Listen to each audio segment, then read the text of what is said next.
Ang sarap pala ng ganitong luto sa chicken wings. Yung tipong hindi mo natitigilang kumain at papapakin mo na lang siya. Bumili lang ako ng 20 pieces ng chicken wings. Nahugasan ko na to. Naglagay lang ako ng 1/2 teaspoon ng iodized salt, 1 teaspoon ng paminta, at 3 kutsara ng cornstarch.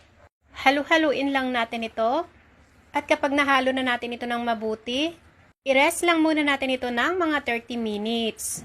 And after 30 minutes, pwede na natin itong iprito. Isang beses lang natin itong lulutuin, kaya iset na natin sa malakas na apoy yung ating kalan.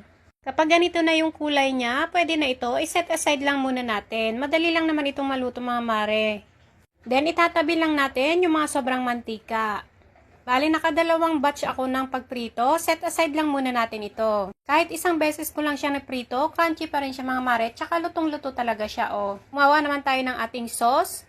Maglagay lang tayo dito ng 1/2 cup ng tubig, 2 calamansi juice, 1 teaspoon ng magic sarap, 1/2 teaspoon ng liquid seasoning, 1/2 cup ng ketchup. Tamis anghang itong ginamit ko.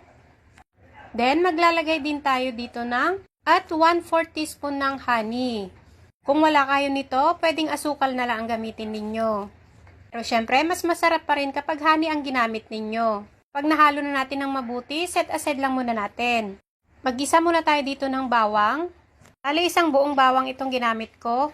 Lutuin lang natin ito ng ilang minuto, then isunod na rin natin yung ating sibuyas. Halu-haluin hanggang sa lumabas na yung kanilang aroma. Sunod, ilagay na natin yung ating 2 piraso na red chili. Kung mahilig naman kayo sa sili, pwede naman kayong magdagdag ng madami. At kapag naaamoy nyo na yung bango ng sili, pwede na natin i-boost dito yung ating sauce na ginawa kanina. Halu-haluin lang natin ito, then isi-simmer lang natin ito hanggang sa ito ay tuluyan ng lumapot. At kapag bumubula na siya ng malalaki, eto na yung time para ilagay na natin yung ating mga chicken wings. Ako mga mare, sinasabi ko sa inyo, itry nyo ito minsan.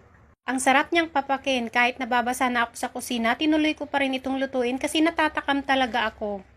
Sabi nga ng anak ko, masarap daw kaya panigurado, magluluto ako ulit nito. Ayan, halu-haluin lang natin ito hanggang sa ma-well coated na yung ating chicken wings. At kung nagustuhan ninyo ang ating ulam recipe ngayon, pwede pong pa-like and share din, mag-comment po kayo sa baba kung taga saan kayo para ma-shoutout ko po kayo sa susunod ng ating video. Shout out to all masisipag na OFW at sa ating mga subscribers and non-subscribers. Maraming salamat po sa panonood. Bye everyone!